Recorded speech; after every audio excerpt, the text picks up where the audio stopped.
jurusan di Putra, NIM 20101120, jurusan TI/MTI. Perkenalkan, nama saya Karya Dwi Sastrawan, NIM 20101270, jurusan Manajemen Teknik Informatika. Perkenalkan, nama saya Pandi Yoman Galang Segara, NIM 20101162, jurusan TI/MTI. Perkenalkan, nama saya Dewi Duyatini dengan NIM 20101194 dengan jurusan Manajemen Teknik Informatika. Perkenalkan, nama saya Eka Dayat Suryadana, NIM 20101091 dari jurusan TI/MTI. Perkenalkan, nama saya Iputu Andre Krisna Saputra, NIM 201101002, jurusan TI/MTI. Di sini saya akan menjelaskan mengenai pendahuluan, di mana pendahuluan dari implementasi dasar mining dalam menentukan pola pembelian obat di apotek dengan menggunakan metode algoritma a priori. Di mana pendahuluannya itu data mining adalah proses ekstraksi informasi dari kumpulan dan data melalui pengguna algoritma dan teknik yang melibatkan bidang ilmu statistik, mesin pembelajaran, dan sistem manajemen database. Di mana data mining digunakan untuk ekstraksi informasi penting yang tersembunyi dari dataset yang besar. Nah, dengan adanya data mining ini, maka akan didapatkan suatu permata berupa pengetahuan di dalam kumpulan data-data yang banyak jumlahnya. Studi kasus. Salah satu area penerapan data mining adalah di dalam bidang kesehatan. Bila sasaran pembelian obat tidak ditentukan secara baik, dalam arti tidak diupayakan mencari sasaran pembelian obat yang potensial, maka hanya akan menghabiskan banyak waktu dan biaya yang seharusnya bisa diminimalisir melalui pemilihan target pembelian obat yang baik. Salah satu cara yang dapat diterapkan adalah dengan menerapkan penggunaan data mining.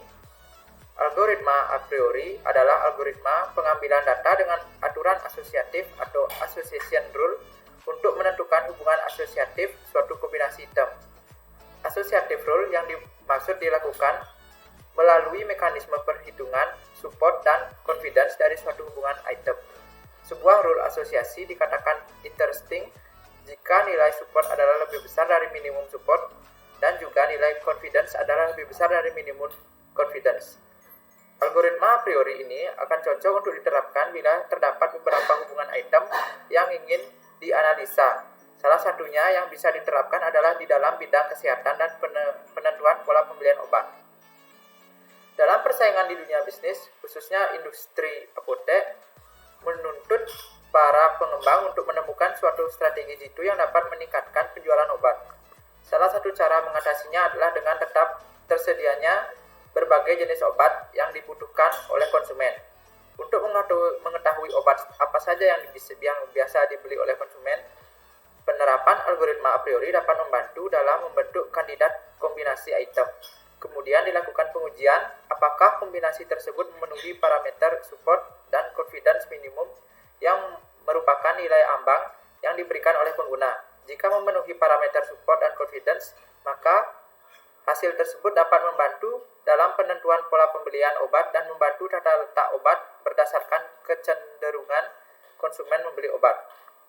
Ruang lingkup penelitian ini sebagai dasar batasan penelitian adalah menggunakan metode algoritma a priori. Pengujian dilakukan berdasarkan nama obat, bukan taksonomi obat. Kombinasi dua item set yang akan dijadikan tolak ukur dalam pencarian nilai support dan confidence pada data transaksi pembelian obat. Pengolahan data dilakukan terhadap data penjualan obat pada periode Januari dan Februari 2020 dengan sampel 20 data transaksi. Dengan dilakukannya penelitian ini, diharapkan dapat memberikan hasil berupa informasi yang dapat bermanfaat bagi pihak-pihak terkait dalam melakukan pengambilan keputusan manajerial, terutama dalam penentuan pola pembelian obat dan juga dapat membantu dalam tata letak obat. Terima kasih. Di sini saya akan menjelaskan rumusan masalahnya dan tujuan. Pertama, bagaimana persaingan di dunia industri apotek menurut para pengembang untuk menemukan suatu trik itu yang dapat meningkatkan penjualan obat. Bagaimana cara mengatasi persaingan dalam industri apotek? Modal apa yang digunakan dalam menyelesaikan permasalahan di atas? Selanjutnya tujuan. Yang pertama, mendiskusikan bentuk modal yang digunakan dalam menyelesaikan permasalahan yang terdapat dalam dunia industri apotek. Yang kedua, memperkenalkan cara mengatasi permasalahan penjualan obat dalam dunia industri apotek. Yang ketiga, memperkenalkan bagaimana cara mengecek stok obat yang ada serta menghitung stok obat yang sudah terjual. Terima kasih. Di sini saya akan menjelaskan manfaat dan metode yang digunakan. Di sini ada manfaat dari penulisan kasus data mining untuk industri apotek, yaitu yang pertama ada meningkatkan pengetahuan mengenai dunia perobatan. Yang kedua ada memberikan pengetahuan bagaimana cara mengatasi persaingan dalam penjualan obat. Tiga, ada memperluas pengetahuan mengenai ilmu kesehatan, terutama mengenai perobatan. Nah, di sini ada metode yang digunakan. Yang pertama ada metode penelitian, yang kedua ada metode data mining. Selanjutnya saya akan membahas mengenai analisis permasalahan. Pada tahap awal, yang dilakukan adalah melakukan analisa terhadap data yang akan diolah berdasarkan hasil studi lapangan. Dalam artian pada tahap awal ini yaitu, di dalam industri apotek yang telah saya selidiki mengenai kasus yang saya angkat, yaitu di sana akan mengumpulkan berapa obat yang sudah dijual, berapa persediaan obat yang masih, sehingga dari data tersebut, kita ambil dari data transaksi yang sudah berjalan, kita akan lakukan atau kita akan teliti dengan penggunaan data mining. Oke, selanjutnya pada data penjualan obat selama disimpan dalam aplikasi Microsoft Excel, sehingga data penjualan yang semakin hari semakin banyak tersebut hanya berfungsi sebagai arsip dan laporan penjualan obat bagi perusahaan dan tidak dapat dimanfaatkan perusahaan untuk pengembangan dalam penentuan pola pembelian obat. Oleh sebab itu, perusahaan apotek Musirawas memerlukan sistem yang mampu memberikan ilmu pengetahuan yang mampu membentuk level manajerial dalam mengambil keputusan khususnya dalam penyediaan obat yang efektif dan efisien.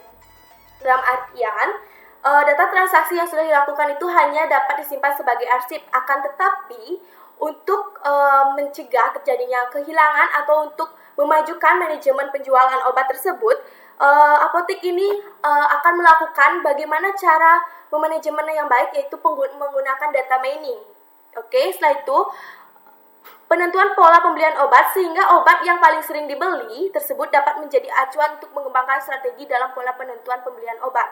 Dalam artian, kita dalam penggunaan data mining ini, dalam industri apotek ini kita dapat mengetahui obat apa sajakah yang paling sering terjual atau yang paling sering pembeli itu membeli obat apa saja, sehingga kita dapat melakukan perubahan manajemen atau melakukan perubahan stok obat apa sajakah yang paling laris, sehingga itu kita perlu stok yang lebih banyak sehingga apotek kita tidak melakukan kerugian. Selanjutnya ada analisis hasil. Pada tahap ini dilakukan analisa hasil berdasarkan perhitungan algoritma a priori dan analisis hasil dari sistem yang dibangun sehingga menghasilkan keputusan yang dapat digunakan untuk pengambilan keputusan dalam penentuan pola pembelian obat. Adapun langkah analisa hasil yang dilakukan adalah yaitu mengolah data transaksi penjualan obat untuk diuji dengan menggunakan metode data mining. Yang kedua ada mengolah data transaksi penjualan obat dengan sistem yang dibangun. Yang ketiga ada melakukan perbandingan dari hasil pengujian dari data mining dan sistem yang dibangun, apakah hasil dari pengujian tersebut sudah sesuai. Jika sudah sesuai, maka dapat dijadikan pedoman dalam pengambilan keputusan dalam penentuan pola pembelian obat. Pola frekuensi tinggi dengan algoritma a priori. Mencari kombinasi item yang memenuhi syarat minimum dari nilai support dalam basis data. Nilai support sebuah item diperoleh dengan menggunakan rumus seperti berikut. Support A sama dengan jumlah transaksi mengandung nilai A per total transaksi. Jadi, jumlah transaksi yang mengandung nilai A atau nama obat A itu kita data terlebih dahulu, lalu kita bagi dengan berapa sih total transaksi yang ada. Setelah itu nilai support dari dua item diperoleh dengan menggunakan rumus seperti berikut. Support A, B sama dengan B, A irisan B. Support A, B sama dengan elemen transaksi mengandung A dan B per transaksi. Jadi transaksi yang mengandung nilai A dan nilai B kita data dulu, setelah itu kita akan bagi dengan transaksi yang sudah ada. Oke, untuk selanjutnya yaitu pembentukan aturan asosiasi. Setelah semua pola frekuensi tinggi ditemukan Barulah dicari aturan asosiasi yang memenuhi syarat minimum untuk confident dengan menghitung confident aturan asosiasi A irisan B. Nilai confident dari aturan A irisan B diperoleh dengan rumus seperti berikut. Confident sama dengan B irisan A dengan elemen transaksi mengandung nilai A dan B per transaksi mengandung nilai A. Jadi kita data dulu transaksi yang mengandung nilai A dan B, lalu kita bagi dengan transaksi yang mengandung nilai A. Untuk menentukan aturan asosiasi yang akan dipilih, maka harus diurutkan berdasarkan support kali confident. Aturan diambil sebanyak N itu artinya aturan diambil sebanyak aturan yang memiliki hasil terbesar. Data transaksi penjualan obat berdasarkan data transaksi pada periode Januari dan Februari 2020 dilakukan akumulasi transaksi penjualan obat dapat dilihat pada tabel yang telah tersimpan pada Excel. Yaitu ada pola transaksi penjualan obat. Di sini pada Excel sudah ada ya, tersedia, yaitu yang pertama ada Katidin, Asfenhamat, Amoxicillin, Redoxon, dan Sanmobion. Nah, di sini pola transaksi data obat yang item pembeliannya sudah kita catat dari transaksi 1 sampai dengan transaksi 20 dengan nama-nama obat sudah kita buatkan dalam tabel Excel. Di sini berfungsi untuk sebagai arsipan sebelum kita mengolah dengan data mining atau sebagai acuan untuk pengolahan data mining. Ini adalah arsipan dari obat yang sudah terjual dan stok yang ada. Itu ada Samol, Cavedroxin, CDR, Redoxon, ada Amoxicillin, Acetaminophen, ada Sanmol, ada Nastan, ada Cefadroxin, dan yang lainnya ya, tentunya masih banyak lagi. Proses yang telah saya jelaskan tadi, sini ada proses selanjutnya, yaitu tabulasi data transaksi. Pada data transaksi penjualan obat dibentuk tabel tabular yang akan mempermudahkan dalam mengetahui berapa banyak item yang ada dibeli dalam setiap transaksi seperti pada tabel berikut. Ini dia. Ini yaitu format tabular data transaksi yang sudah saya buatkan dalam bentuk format Excel. Transaksi Amoxicillin, Anastan, Acetaminophen, CDR, Cefadroxil, Conixtic, Nonflamin, Redoxon, Sanmol, Sanmobion, dan Metronidazole. Di sini dapat kita lihat dengan angka-angka yang sudah saya jabarkan. Transaksi pertama yaitu Amoxicillin ada 1, penjualan Natansial 0, Acetaminophen 1, CDR 0, Redoxil 0, Conitidin 1, Nonflamin 0, Redoxon 1, Sanmol 0, Sanmobion 0, dan Metronidazole 0. Untuk sampai ada urutan ke-20 sesuai dengan data yang ada di sini. Maka kita buatkan format tabular data transaksi seperti berikut. Berapa transaksi yang masuk akan kita catat dalam tabel ini sebagai acuan. Oke, untuk selanjutnya yaitu ada pembentukan item set. Item set berikut ini adalah penyelesaian berdasarkan data yang sudah disediakan pada tabel 2 proses pembentukan C1 atau disebut dengan one item set dengan jumlah minimum support yaitu sama dengan 40% dengan rumus sebagai berikut. Support A sama dengan jumlah transaksi mengandung A per total transaksi. Dalam artian, kita jumlahkan terlebih dahulu berapa sih transaksi yang mengandung nilai A, setelah itu kita bagi dengan total transaksi. Dengan tabelnya seperti berikut, yaitu ini. Support dari setiap item. Nama item, jumlah item, dan support Amoxicillin yaitu jumlahnya ada 12 item. Terus dengan support 60%. Ada Anastan dengan jumlahnya itu 4 dengan support 20%. Acetaminophen dengan jumlah 12 dengan support 60%. CDR dengan jumlah 11 dengan support 55%. Cefadroxil dengan jumlah 9 dengan support 45%. Katidik dengan jumlah 7 dengan support 35%. Nonflamin dengan jumlah 7 dengan support 35%, Redoxon dengan jumlah 9 dengan support 45%, Sanmol yaitu 8 dengan supportnya 40%, Sanmobion yaitu 1 dengan supportnya 5, Metronidazole 1 dengan supportnya 5. Yang paling tinggi penjualannya dengan supportnya yaitu Amoxicillin 60%, yang kedua ada Acetaminophen, yang ketiga ada CDR, yang keempat ada Cefadroxin, dan yang kelima itu ada Sanmol ya, dan Redoxon. Oke, saya akan melanjutkan lagi. Ada total transaksi. Dari proses pembentukan item set pada tabel 3 dengan minimum support 40% dapat diketahui yang memenuhi standar minimum support, yaitu pada obat amoxicillin, asam fetamat, CDR, ceftriaxone, Redoxon, dan Sanmol. Kemudian dari hasil pembentukan satu item set akan dilakukan kombinasi dua item set seperti pada tabel 4. Ini dia tabelnya, itu minimum support dari dua item dengan item set 40% ya. Ada amoxicillin, asam fetamat, jumlahnya 10, 50%, amoxicillin CDR 30%, amoxicillin ceftriaxone 10%, amoxicillin Redoxon 20%, dan seterusnya. Yang paling tinggi di sini yaitu ada dua ya. Ada amoxicillin asam fetamat 50% supportnya dengan ceftriaxone Sanmol 50%, dan yang kedua yaitu ada amoxicillin CDR yaitu 30%, serta ada asam fetamat CDR 30%, CDR cefadroxil 30%, dan Redoxon Sanmol 30%. Ada kombinasi dua item set proses penentuan C2 atau dibagi dengan dua item dengan jumlah minimum support 40% dapat sesuai dengan rumus berikut. Support A, B sama dengan B, A irisan B, support AB sama dengan transaksi mengandung nilai A dan B per transaksi. Yang selanjutnya yaitu ada dari kombinasi dua item set dengan minimum support 40% dapat diketahui kombinasi dua item set yang memenuhi standar minimum support, yaitu amoxicillin, asam fetamat dengan support sebesar 50% dan ceftriaxone Sanmol dengan support 50%. Dari hasil kombinasi dua item set akan dilakukan pembentukan 3 item set seperti pada tabel 5.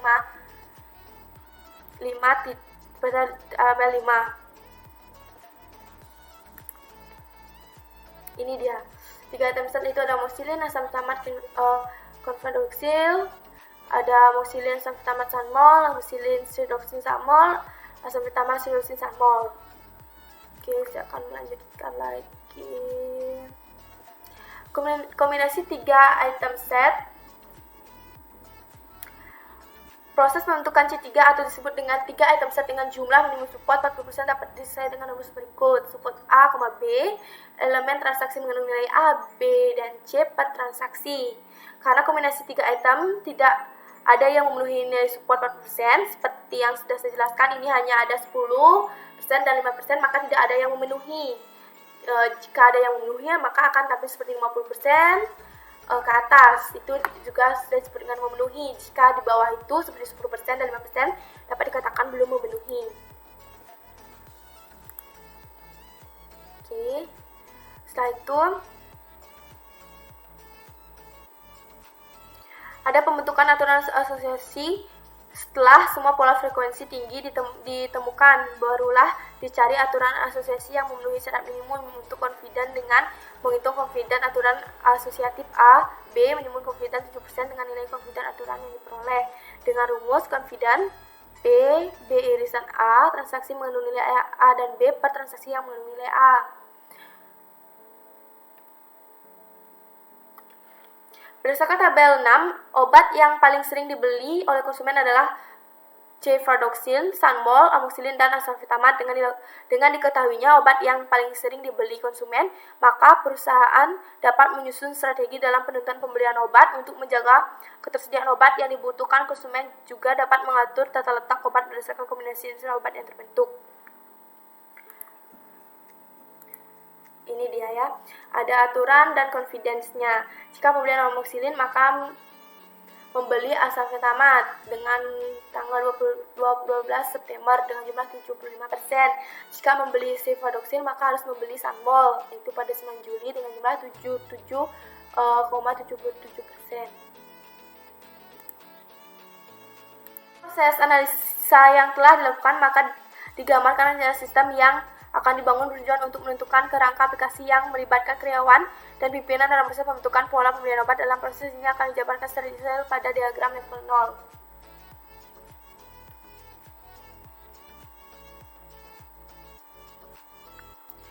0. Dalam diagram level 0, proses ini dapat diketahui gambaran sistem akan bekerja dalam penentuan pola pembelian obat, yaitu melakukan proses pengolahan data penjualan obat untuk diakumulasi jumlah obat dalam pembentukan tabular yang kemudian lakukan proses kombinasi item set obat. Setelah mendapatkan frekuensi item set pada obat baru, dilakukan perhitungan untuk mengetahui tingkat support dan confidence dari kombinasi item set obat yang terpilih. Dari hasil tersebut dijadikan acuan dalam pola pembelian obat, serta juga dapat dilakukan untuk menentukan tata letak obat berdasarkan kecenderungan obat yang dibeli.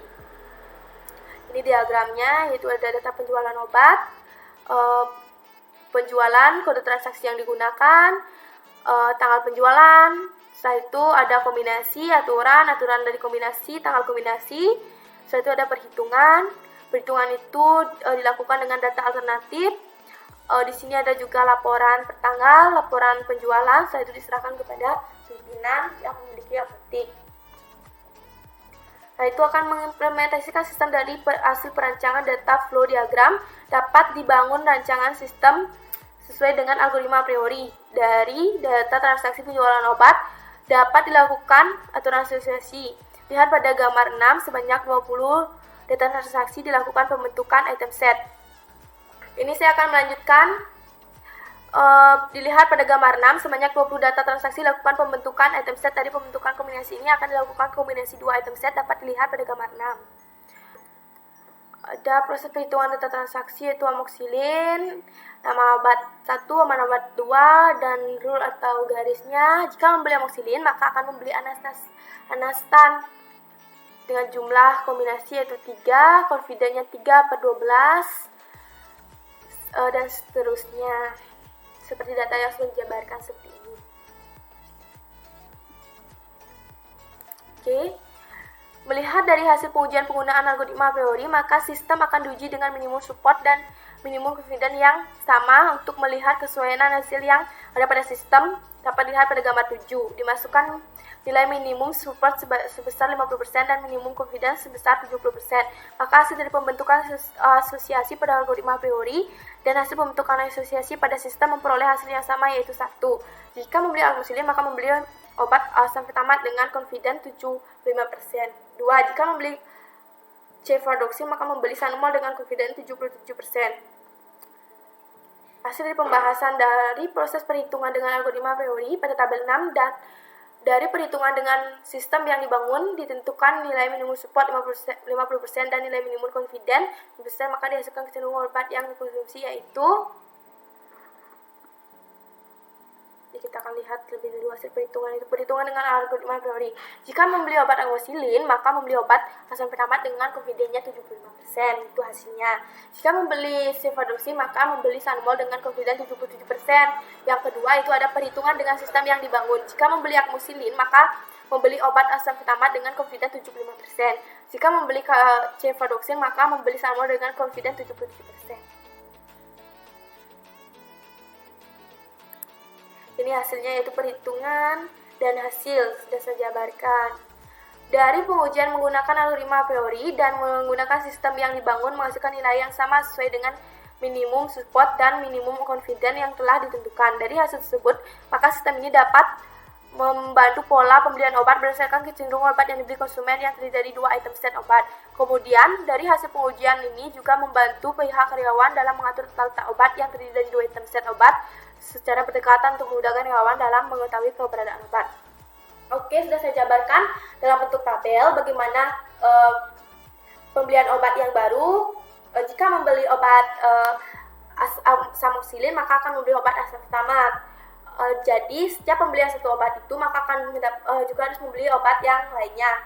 Itu penjualan sistem pada apotek yang baru, sehingga lebih memudahkan penjualan dan lebih memudahkan untuk menghabiskan stok, serta memudahkan karyawan untuk mengetahui atau menaruh tata letak obat secara berdampingan, sehingga pada saat ada pembelian obat, sehingga karyawan tidak bingung mencari tata letak obat, sehingga sekarang sudah mengatur obat amoxicillin, asam fetamat, confidence, DR, sehingga saat kalian membeli, karyawan sudah siap untuk melakukan penjualan obat, sehingga sudah memperbaiki sistem yang terdahulu. Sekian dari hasil presentasi saya ucapkan terima kasih. Ini saya akan mempresentasikan mengenai kesimpulan. Proses penentuan pola pembelian obat dapat dilakukan dengan menerapkan data mining dengan metode algoritma a priori. Dengan metode tersebut, penentuan pola pembelian dapat dilakukan dengan melihat hasil dari kecenderungan konsumen membeli obat berdasarkan kombinasi dua item. Pengetahuan baru yang dapat diperoleh berdasarkan hasil perhitungan algoritma a priori dan sistem yang dibangun dapat dilakukan pengaturan data letak obat secara berdekatan untuk memudahkan keberadaan obat. Sekian dan terima kasih. Selanjutnya adalah mengenai sarannya, di mana penelitian ini yaitu pada penelitian selanjutnya dapat dikembangkan perhitungan menggunakan algoritma a priori lebih dari 2 item sel. Dapat dilakukan juga penelitian lebih lanjut dengan memanfaatkan algoritma association data mining lainnya seperti generalizable induction atau algoritma